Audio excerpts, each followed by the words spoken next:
Assalamualaikum warahmatullahi wabarakatuh. Perkenalkan, nama saya Yuni Infanti. Saya dari kelas FKM 4 NIM 14205057. Di sini saya akan menjelaskan materi tentang infeksi saluran pernapasan akut atau ISPA pada lansia. Pengertian ISPA.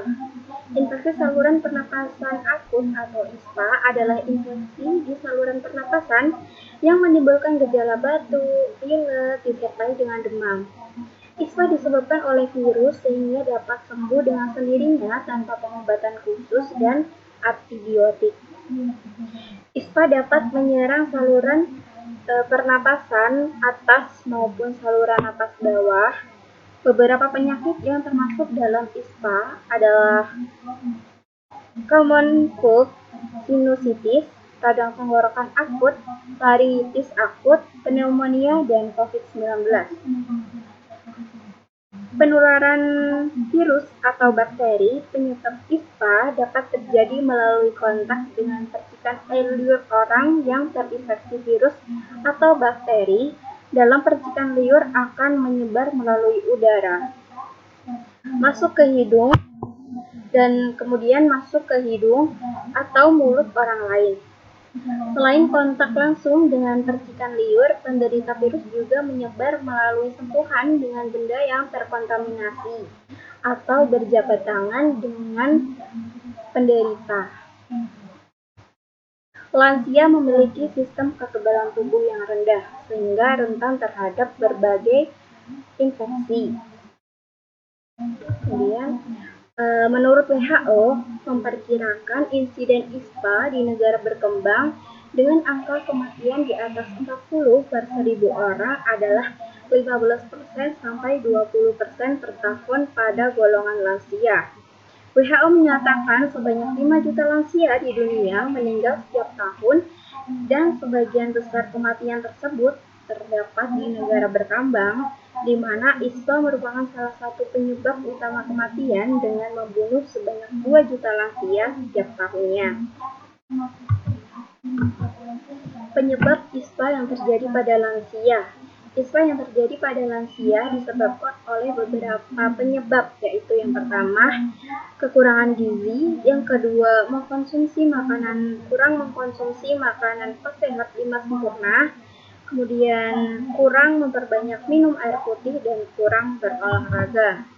Faktor yang mempengaruhi ISPA pada lansia ada 4.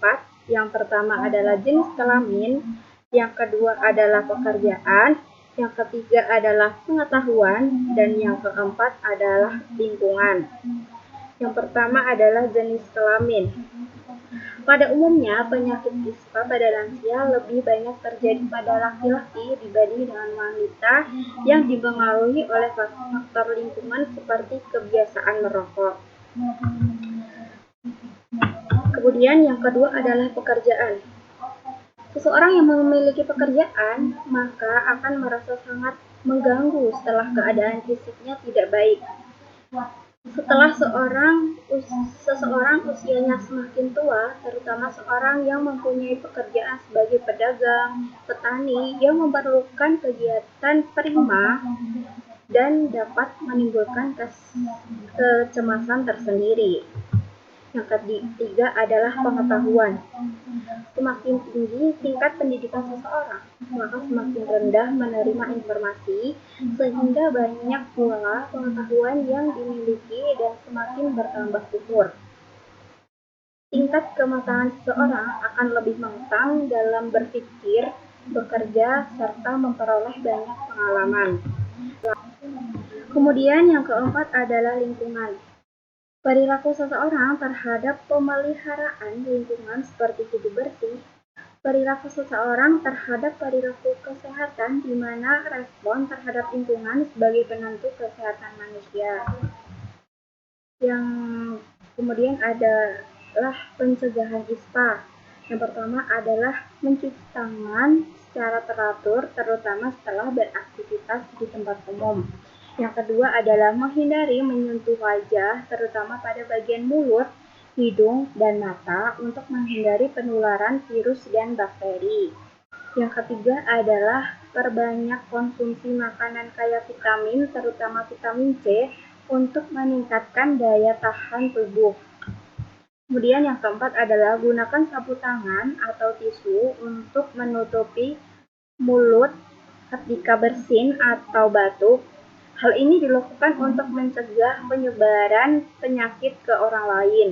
Yang kelima adalah olahraga secara teratur.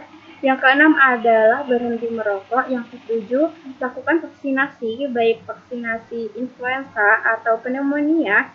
Diskusikan dengan dokter mengenai keperluan, manfaat, dan resiko dari vaksinasi tersebut. Kemudian di sini ada video yang saya cantumkan. Boleh dilihat.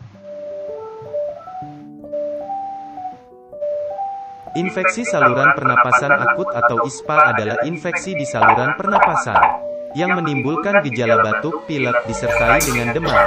ISPA sangat mudah menular dan dapat dialami oleh siapa saja, terutama anak-anak dan lansia. Sesuai dengan namanya, ISPA akan menimbulkan peradangan pada saluran pernapasan, mulai dari hidung hingga paru-paru. Kebanyakan ISPA disebabkan oleh virus, sehingga dapat sembuh dengan sendirinya tanpa pengobatan khusus dan antibiotik. Penyebab ISPA adalah virus atau bakteri yang mudah sekali menular. Penularan virus atau bakteri penyebab ISPA dapat terjadi melalui kontak dengan percikan air liur. Orang yang terinfeksi virus atau bakteri dalam percikan liur akan menyebar melalui udara, masuk ke hidung atau mulut orang lain.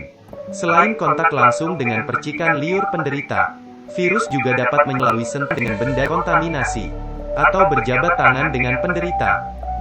Walaupun penyebarannya mudah, ada beberapa kelompok orang yang lebih rentan tertular ISPA, yaitu anak-anak dan lansia, orang dewasa dengan sistem kekebalan tubuh lemah, penderita gangguan jantung dan paru-paru, perokok aktif. Sebagian besar penderita akan mengalami berbagai gejala setelah minggu pertama. Gejala dari infeksi saluran pernapasan akut berlangsung antara 1 sampai 2 minggu. Gejala tersebut adalah batuk, bersin disertai pilek, hidung tersumbat, nyeri tenggorokan, sesak napas, demam, sakit kepala dan nyeri otot. Tindakan pencegahan utama ISPA adalah menerapkan perilaku hidup bersih dan sehat. Beberapa cara yang dapat dilakukan, yaitu cuci tangan secara teratur, terutama setelah beraktivitas di tempat umum. Hindari menyentuh wajah, terutama bagian mulut, hidung, dan mata, untuk menghindari penularan virus dan bakteri.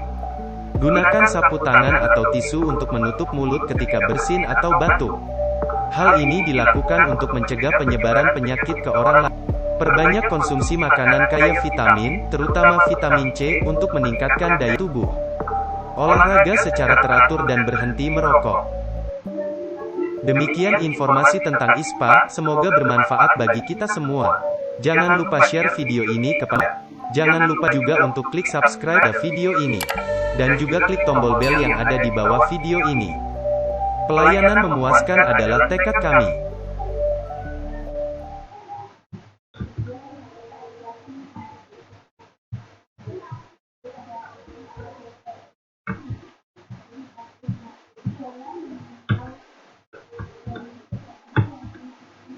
Demikian presentasi dari saya. Terima kasih. Wassalamualaikum warahmatullahi wabarakatuh.